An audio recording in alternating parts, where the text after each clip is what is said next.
So we have the iron. You can't see it's iron. I just plugged it in.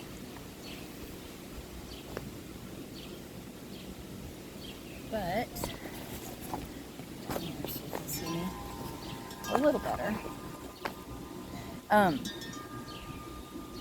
So this area right here, you can't really see it because this other stuff's higher.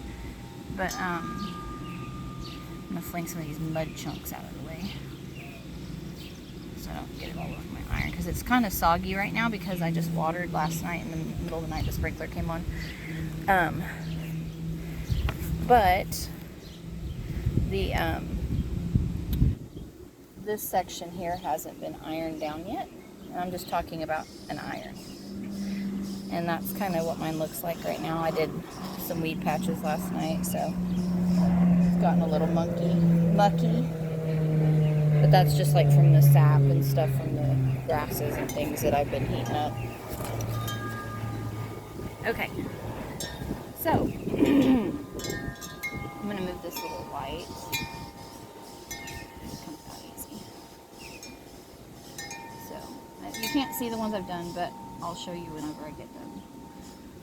I'll do a video at the end. It's probably warm enough now, so I'll just do, I can't tell what you can see, maybe right here. This spin. Can you hear it? Sizzling. And there's steam coming out all around. I don't have the steam setting on. I don't have water in it. I don't have weed killer in it. It's just straight up heat. It's scorching the plants that I don't want. So this originally had been planted, and while I waited for the seeds to come up, every other kind of grass came up with it, and my seeds actually never did. So I kept waiting and waiting. You know, you're like, you don't want to give up on it. So see how that steam blowing away from the surface down here? Anyway, so I'll do another one. This is a Cosmo, I think. It's either that or I think it's a Cosmo wildflower. And then, so it came up along with all the weeds, so I went ahead and kept it. And then I had planted corn along the back edge of this little, I call them islands in my garden, because I have like footpaths all around everything. So all these different islands have different things. See all that steam come off?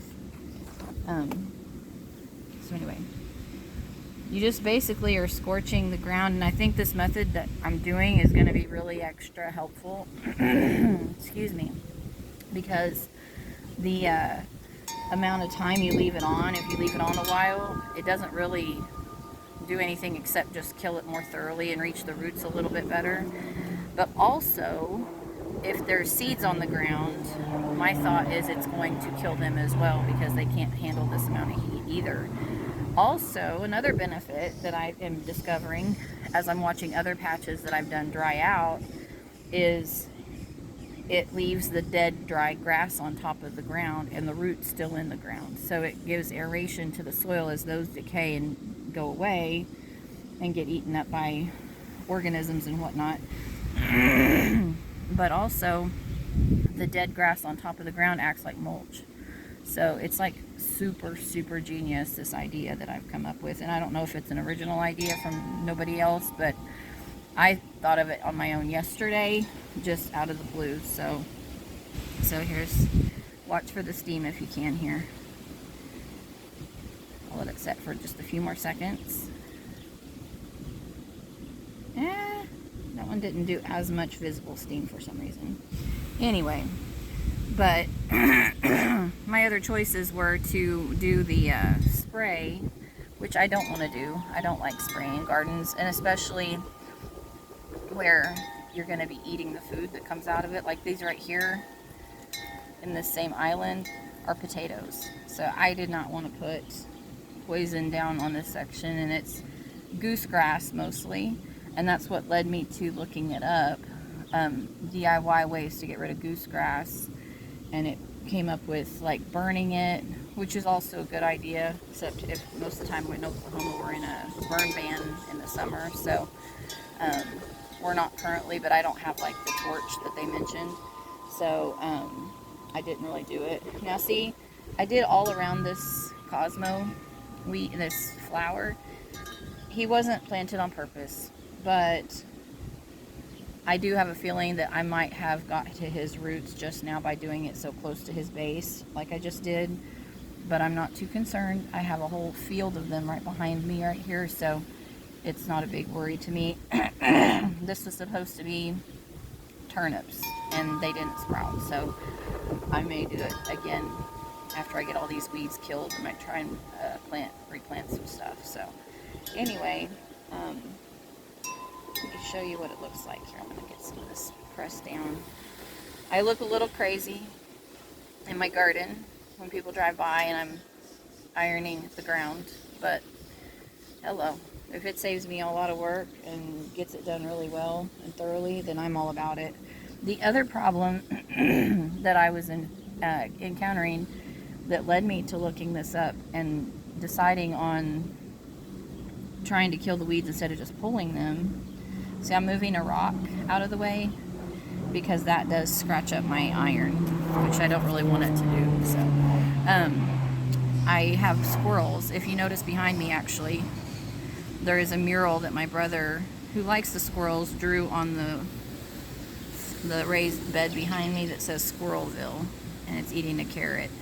And then he wrote various signs all around my garden showing where all the food's at and pointing arrows for the squirrels to know where all the food's at. Anyway, I have this squirrel problem going on that anytime I disturb the soil, the squirrels come and dig it all up.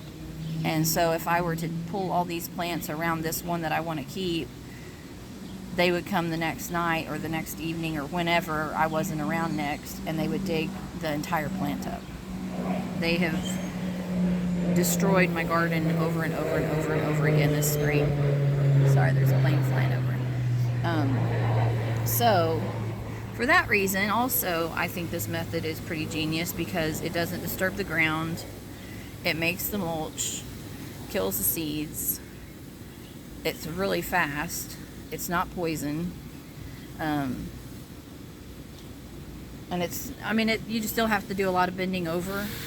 I'm sitting down right now just because I'm making the video, but you do have to bend over a lot. However, I thought of having my husband just do a zip tie around the handle of this with a post, like a broom handle, so that I could just pick it up, drop it where I want it. So, anywho, I haven't got that far